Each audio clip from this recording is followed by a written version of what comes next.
വിദ്യാർത്ഥികളെ, അസ്സലാമു അലൈക്കും വറഹ്മത്തുള്ളാഹി വബറകാതുഹു.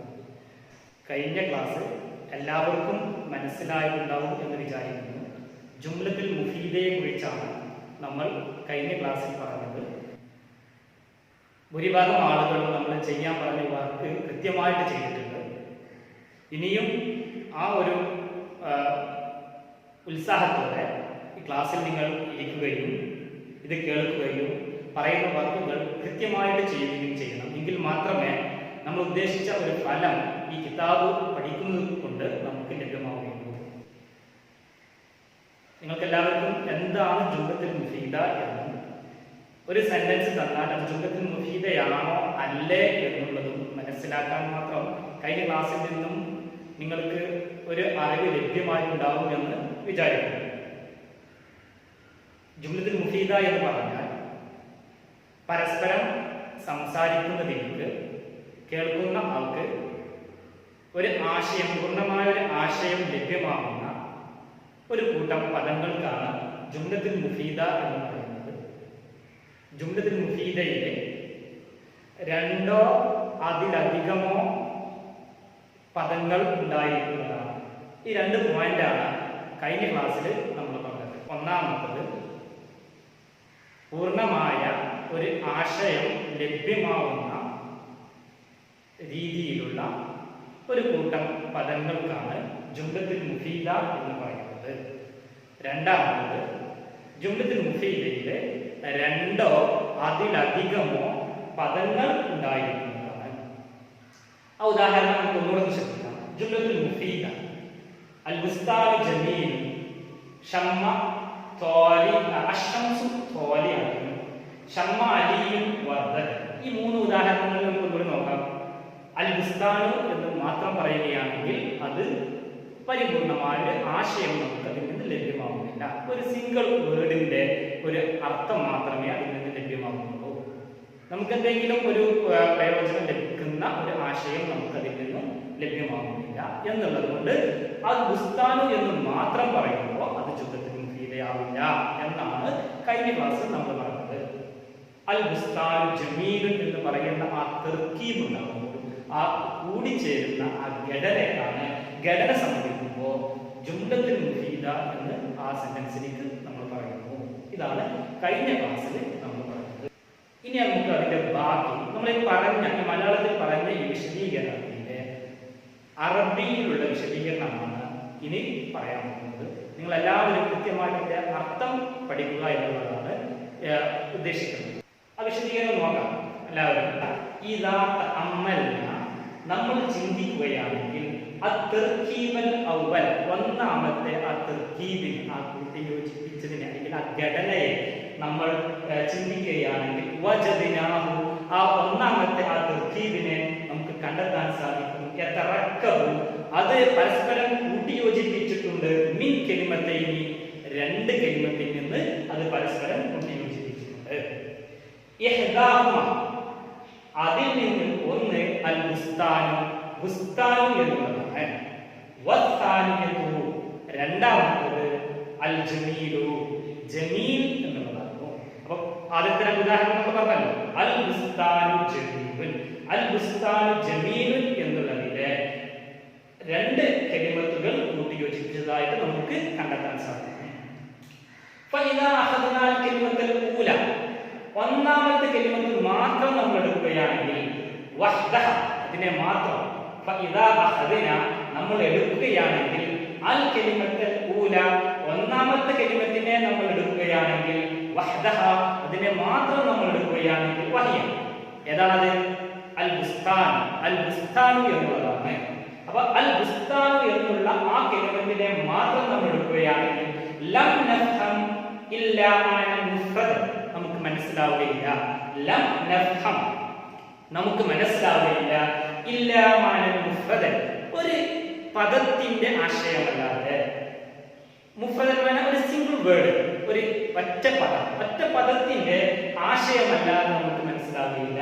ലാ യക്ഫി തഖാതുബി, അത് എന്തിനു മതിയാവുകയില്ല? ലാ യക്ഫി തഖാതുബ്, തഖാതുബ് മാന പരസ്പര സംഭാഷണം, പരസ്പര സംഭാഷണത്തിന് മതിയാവുകയില്ല. അങ്ങനെയുള്ള ഒറ്റ പദത്തിന്റെ ഒരു ആശയം അതല്ലാതെ ഒന്നും ലഭ്യമാവുകയില്ല. എന്ന് പറയാം വഹിയൽ ബുസ്താൻ, ബുസ്താൻ എന്നുള്ളതാണ് ആ ഒന്നാമത്തെ പദം.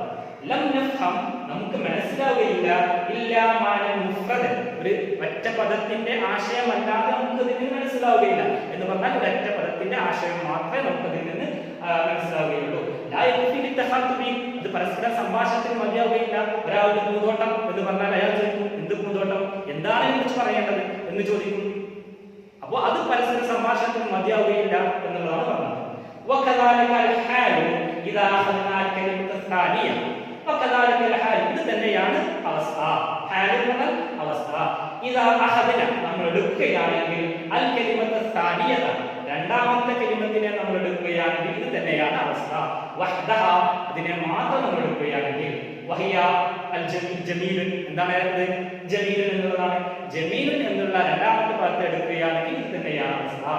വലാകിന്ന, പക്ഷേ ഇദാ ലമംന ബിഹിദൽ കലിമതൈൻ, ഇദാ ലമംന നമ്മൾ കൂട്ടി യോജിപ്പിക്കുകയാണെങ്കിൽ ഇഹ്ദൽ കലിമതൈനി, ആ രണ്ട് കലിമത്തിനെ ഇഹ്ദാ കലിമതൈനി, ആ രണ്ട് കലിമത്തുകളുടെയും ഒന്നിനെ നമ്മൾ കൂട്ടി യോജിപ്പിക്കുകയാണെങ്കിൽ ഇലൽ ഉഖ്റ, മറ്റതിലേക്ക്, ആ രണ്ട് കലിമത്തിൽ നിന്ന് ഒരു കലിമത്തിനെ മറ്റതിലേക്ക് നമ്മൾ കൂട്ടി യോജിപ്പിക്കുകയാണെങ്കിൽ അലാ അഹദില്ലദി ഫി തർകീബി, നമ്മൾ ആ തർക്കീബ് ഉദാഹരണത്തിൽ കണ്ടല്ലോ, ആ ഉദാഹരണത്തിൽ കണ്ട ആ തർക്കീബിൽ കണ്ടതുപോലെ, തർക്കീബുമായ കൂട്ടി യോജിപ്പിച്ച ഘടന, ആ ഘടനയിൽ കണ്ടതുപോലെ, ആ ഘടനയിൽ കണ്ടതുപോലെ നമ്മൾ കൂട്ടി യോജിപ്പിക്കുകയാണെങ്കിൽ വഖുൽനാ അൽ ബുസ്താനു ജമീലുൻ, എങ്ങനെയാണ് അൽ ബുസ്താനു ജമീലുൻ എന്ന് നമുക്ക് പറയാം.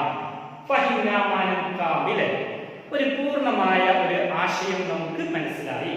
ഫഹിംനാ, നമുക്ക് മനസ്സിലായി. മാനൻ കാമിലൻ, പൂർണ്ണമായ ഒരു ആശയം മനസ്സിലായി. ഇസ്തഫദ്നാ, നമ്മൾ അതിൽ നിന്നും എടുത്തു ഫായിദതൻ താമതൻ, ഒരു പൂർണ്ണമായ ഒരു പ്രയോജനം. ഫായിദത്ത് എന്ന് പറഞ്ഞാൽ ഒരു ബെനിഫിറ്റ്, ഒരു ഉപകാരം, ഒരു പ്രയോജനം. ഇസ്തഫദ്ന എന്ന് പറഞ്ഞാൽ പ്രയോജനം എടുത്തു എന്നുള്ളതാണ്.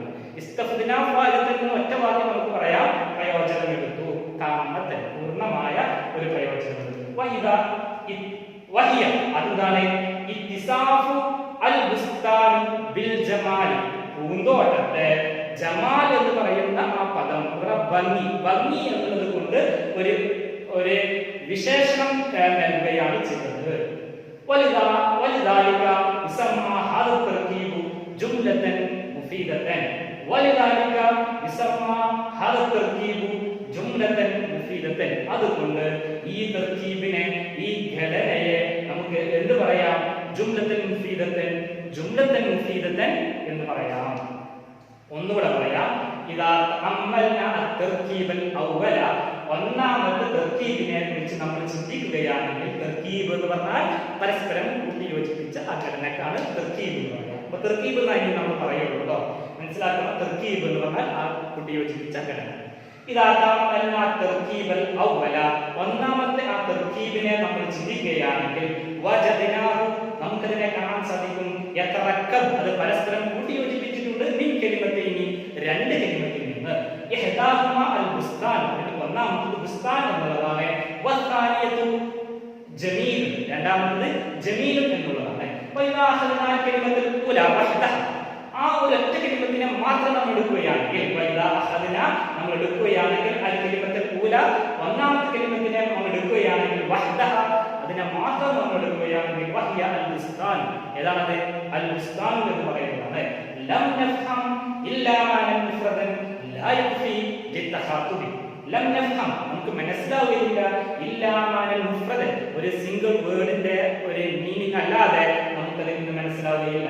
ലാ യഖ്ഫി ലിത്തഖാതുബി, അത് പരസ്പരം അഭിമുഖ സംഭാഷണത്തിന് മതിയാവുകയില്ല.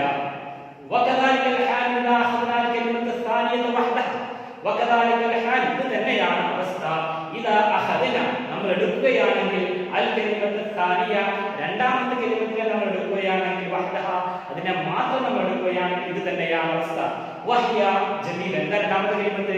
ജമീൽ എന്നുള്ളതാണ്. ആ ജമീൽ എന്നുള്ളത് മാത്രം എടുത്താലും ഇത് തന്നെയാണ് അവസ്ഥ. അത് തഹാത്തുബിന് എന്തില്ല, മതിയാവുന്ന ഒരു ആശയം നമുക്ക് അതിൽ നിന്ന് ലഭിക്കുകയില്ല. വലാകിന്ന, പക്ഷേ ഇദാ ലമംന ഹിദൽ കലിമത്തൈനി, അതിൽ നിന്ന് ഒരു കലിമത്തിനെ നമ്മൾ ഇഹ്ദാ കലിമത്തൈനി, ഇഹ്ദൽ കലിമത്തൈനി എന്ന് പറഞ്ഞാൽ ഒരു കലിമത്തുകളിൽ നിന്ന് ഒന്നിനെ, ഒരു കലിമത്തിനെ നമ്മൾ ഒരുമിച്ച് കൂട്ടുകയാണെങ്കിൽ മറ്റൊന്നിലേക്ക് നമ്മൾ ഒരുമിച്ച് കൂട്ടുകയാണെങ്കിൽ ആ ഘടനയിൽ കണ്ട രീതിയിൽ, ആ ഘടനയിലുള്ള രീതിയിൽ നമ്മൾ ഒരുമിച്ച് കൂട്ടുകയാണെങ്കിൽ നമുക്ക് പറയാം അൽ ബുസ്താനു ജമീലുൻ, അൽ ബുസ്താനു ജമീലുൻ എന്ന് നമുക്ക് പറയാം.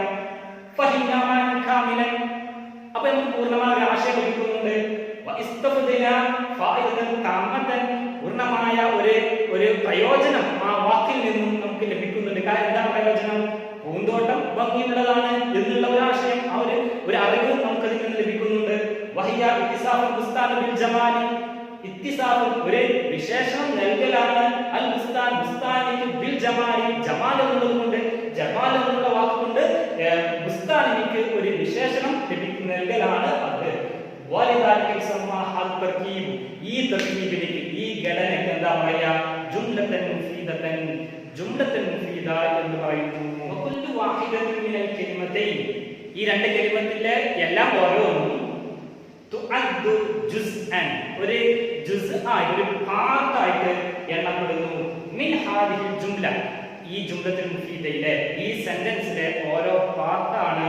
അതിലുള്ള ഓരോ ആ രണ്ട് കലിമത്തിൽ, രണ്ട് പദങ്ങളിൽപ്പെട്ട എല്ലാ ഓരോ പദങ്ങളും എന്ന് പറഞ്ഞാൽ അൽ ബുസ്താൻ ജമീലുൻ എന്ന് പറയുമ്പോൾ, അൽ ബുസ്താൻ എന്ന് പറയുന്ന ഒരു കലിമത്ത്, ജമീലുൻ എന്ന് പറയുന്ന രണ്ടാമത്തെ കലിമത്ത്, ഇതൊക്കെ ആ ജുംലയുടെ ഓരോ ജുസ്ഉകളാകുന്നു. ജുസ്ഉ മാന പാർട്ട്, ഭാഗങ്ങളാകുന്നു.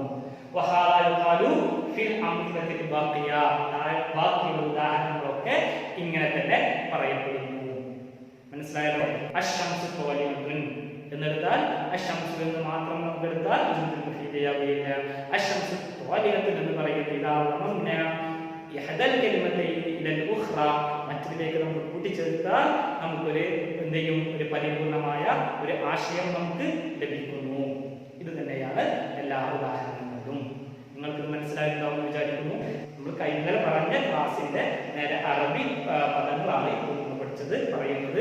അപ്പൊ ഈ വാക്കുകളുടെ അർത്ഥം നമുക്ക് മനസ്സിലാക്കണം. ഇതിലൊരു കാര്യം ശ്രദ്ധിക്കണം, തുടർന്നുള്ള പാഠത്തിലൊക്കെ എങ്ങനെ ഉണ്ടാവും. അപ്പോൾ ഒന്നാമത്തെ പാഠത്തിന്റെ അർത്ഥം മനസ്സിലാക്കി കഴിഞ്ഞാൽ ബാക്കിയുള്ള പാഠങ്ങളൊക്കെ എളുപ്പമായിരിക്കും. ഇതേ വാക്കുകൾ തന്നെയായിരിക്കും അതിലൊക്കെ നമുക്ക് കാണാം. കഴിഞ്ഞ ക്ലാസ്സിലുള്ളത് പോലെ ചെറിയൊരു വർക്ക്, വളരെ സിമ്പിളായ, അത് എളുപ്പം ചെയ്യാൻ പറ്റുന്ന ഒരു വർക്ക് അടുത്ത ക്ലാസ്സിലേക്ക് വേണ്ടി ഞാൻ നിങ്ങൾക്ക് നൽകുകയാണ്. വളരെ കൃത്യമായിട്ട് നിങ്ങൾ എല്ലാവരും ഇത് ചെയ്യണം. ഈ ഒരു വർക്ക് ചെയ്യുന്നത് കൂടെ നമുക്ക് രണ്ട് പ്രയോജനമുണ്ട്. അതിൽ ഏകദേശം 8 ജുംലത്തുൽ മുഫീദ പറയുന്നുണ്ട്. ആ 8 ജുംലത്തുൽ മുഫീദയും ധാരാളം കെലിമത്തുകളും പറയുന്നുണ്ട്. അപ്പോൾ നമുക്ക് ജുംലത്തുൽ മുഫീദ പഠിക്കുന്നതോടൊപ്പം തന്നെ ആ കെലിമത്തുകളുടെയൊക്കെ അർത്ഥവും നമുക്ക് ഇതിൽ നിന്ന് പഠിക്കണമെന്നുള്ളതാണ്. അപ്പൊ എല്ലാവരും അത് ശ്രദ്ധിക്കുക. മയ്യിസ് അൽ ജുംലത്തുൽ മുഫീദ ഫീ തറാകീബി ആതിയ. മയ്യിസ് അൽ ജുംലത്തുൽ മുഫീദത ഫീ തറാകീബിൽ ആതിയ. മമാന മയ്യിസ്, മയ്യിസ് എന്ന് പറഞ്ഞാൽ വേർതിരിക്കുക. അൽ ജുംലത്തുൽ മുഫീദ പറഞ്ഞാൽ ജുംലത്തുൽ മുഫീദയിൽ പൂർണ്ണമായ ആശയം ലഭിക്കുന്ന തർക്കീബിനെ വേർതിരിക്കുക. ഫീ തറാകീബിൽ ആതിയ, താഴെ പറയുന്ന തർക്കീബുകളിൽ നിന്ന്. ഏതാണ്? ലൈസൽ ജൗ അകല ഫരീദ് അൽ കിതാബു സരീം ഇൻ ഇജ്തഹത ലൈതൽ മരീം അസ്സൗബു നദീഫ് അൽ കിതാബു അല്ലദി അൽ ബിന്തുൽ മുതഅല്ലിമതു. ഇതാണ് തർക്കീബ്. ഈ തർക്കീബിൽ ജുംലത്തുൽ മുഫീദയുമുണ്ട്, ഗൈറു ജുംലത്തുൽ മുഫീദയുമുണ്ട്. ഗൈറു, ഗൈറു എന്ന് പറഞ്ഞാൽ അല്ലാത്ത, ജുംലത്തുൽ മുഫീദ അല്ലാത്തതുമുണ്ട്. അപ്പം മയ്യിസ് അൽ ജുംലത്തുൽ മുഫീദ ഫി തറാകീബിൽ ആതിയ, ഇതില് ജുംലത്തുൽ മുഫീദയുമുണ്ട്, ജുംലത്തുൽ മുഫീദ അല്ലാത്തതുമുണ്ട്. അപ്പൊ നമുക്ക് എങ്ങനെ മനസ്സിലാവുക? ഈ തർക്കീബുകളുടെയൊക്കെ അർത്ഥം നമുക്ക് മനസ്സിലാക്കണം. അപ്പൊ ഞാൻ ഇവിടെ അർത്ഥം പറയുന്നത്, ആ അർത്ഥവും നിങ്ങൾ എഴുതി വെക്കണം. ലൈസൽ ജൗ, ജൗ മാന അന്തരീക്ഷം. ലൈസൽ ജൗ അന്തരീക്ഷമല്ല. ലൈസ മാന അല്ല, ലൈസൽ ജൗ അന്തരീക്ഷമല്ല. രണ്ടാമത് അകല ഫരീദ്, ഫരീദ് എന്ന് പറഞ്ഞാൽ കുട്ടിയുടെ പേര്. അകല ഫരീദ്, ഫരീദ് തിന്നു. അൽ കിതാബ് സരീം, കിതാബ് മാന ട്രെയിൻ. അൽ കിതാബ് സരീം, ട്രെയിൻ വളരെ വേഗതയുള്ളതാകുന്നു. സരീം, സരീം മാന ഫാസ്റ്റ് അല്ലേ, സ്പീഡ്, വേഗത. ഇൻ ഇജ്തഹത്ത, നീ പരിശ്രമിച്ചാൽ. ഇൻ ഇജ്തഹത്ത, നീ പരിശ്രമിച്ചാൽ. ലൈതൽ മരീദ്, രോഗിയാണെങ്കിൽ എത്ര നന്നായിരുന്നു. ലൈതൽ മരീദ്, രോഗിയായിരുന്നുവെങ്കിൽ എത്ര നന്നായിരുന്നു. ലൈത, ആയെങ്കിൽ എത്ര നന്നായിരുന്നു എന്നാണ്. അസ്സൗബു നദീഫ്, വസ്ത്രം വൃത്തിയുള്ളതാകുന്നു. അൽ കിതാബുൽ ലദീ, അൽ കിതാബുൽ ലദീ എന്ന് പറഞ്ഞാൽ എന്താ അർത്ഥം? അൽ കിതാബ് പുസ്തകം, അല്ലദീ അല്ലേ. ശേഷം എന്തിനെ കുറിച്ച്, അതിനെ കുറിച്ചൊരു വാക്ക് പറയുമ്പോൾ അങ്ങനെയുള്ളതായ പുസ്തകം എന്ന് പറയാം. അൽ കിതാബുൽ ലദീ ഇശ്തറൈതു അംസി അല്ലേ, ഞാൻ ഇന്നലെ വാങ്ങിയതായ ബുക്ക്, ആ അങ്ങനെയുള്ളതായ ബുക്ക്. അൽ ബിന്തുൽ മുതഅല്ലിമതു അല്ലേ, വിദ്യാർത്ഥിയായ ആ പെൺകുട്ടി, വിദ്യാർത്ഥിയായ പെൺകുട്ടി, പഠിക്കുന്നതായ ആ പെൺകുട്ടി എന്നാണ്. ഇതില് ജുംലത്തുൽ മുഫീദയും പറയുന്നുണ്ട്, ഗൈറു ജുംലത്തുൽ മുഫീദയും പറയുന്നുണ്ട്. അപ്പോ ജുംലത്തുൽ മുഫീദ ഏതാണ്, ഗൈറു ജുംലത്തുൽ മുഫീദ ഏതാണ് എന്നുള്ളതാണ് നിങ്ങൾ വേർതിരിച്ചെഴുതുന്നത്. അത് എഴുതുന്നതോട് കൂടെ തന്നെ അതിൻ്റെയൊക്കെ അർത്ഥവും നിങ്ങൾ എഴുതി വെക്കണം, അത് പഠിക്കണം. കാരണം ഈ ഓരോ വാക്ക് പഠിക്കുന്നതിലൂടെ ഇനി നമുക്ക് ചെയ്യാനുള്ള വാക്കുകളിലൊക്കെ ഈ വാക്കുകൾ നമുക്ക് ഉപയോഗിക്കാം. ക്ലിയർ അല്ലേ? അപ്പൊ എല്ലാവരും ഈ നേരത്തെ പറഞ്ഞ ആ വിശദീകരണത്തിന്റെ അർത്ഥവും ഈ പറയുന്ന ഈ വർക്ക് ചെയ്യുകയും അതിന്റെ അർത്ഥം മനസ്സിലാക്കുകയും ചെയ്യണം. അപ്പോൾ ഒരു കള്ളിയില് നിങ്ങൾ എഴുതേണ്ട രീതി, ഒരു കള്ളിയിൽ ജുംലത്തുൽ മുഫീദ എന്ന് എഴുതുക, അതിന്റെ താഴെ ജുംലത്തുൽ മുഫീദകളൊക്കെ എടുത്ത് എഴുതുക. അടുത്ത കള്ളിയില് ഗൈറു ജുംലത്തുൽ മുഫീദ എന്ന് എഴുതുക, അതിന്റെ താഴെ അതിൽ ജുംലത്തുൽ മുഫീദ അല്ലാത്തതൊക്കെ എടുത്തെഴുതുക. എല്ലാവരും കൃത്യമായിട്ട് വർക്ക് ചെയ്യുക. ഇൻഷാ അല്ലാഹ് ഇതിന്റെ ബാക്കി ഇനിയും ഉണ്ട്, നമുക്ക് ഇതിൽ വിശദീകരണം പഠിക്കാൻ. ഇതിന്റെ ബാക്കി ഇൻഷാ അല്ലാഹ് അടുത്ത ക്ലാസ്സിൽ പറയാം. നിങ്ങൾക്ക് എല്ലാവർക്കും നല്ലത് നൽകിക്കൊണ്ട് ഞാൻ നിർത്തുന്നു. വഷ്കുറുക്കും അലാ ഹുസ്നി ഇസ്തിമായി. മാസലാം. അസ്സലാമു അലൈക്കും.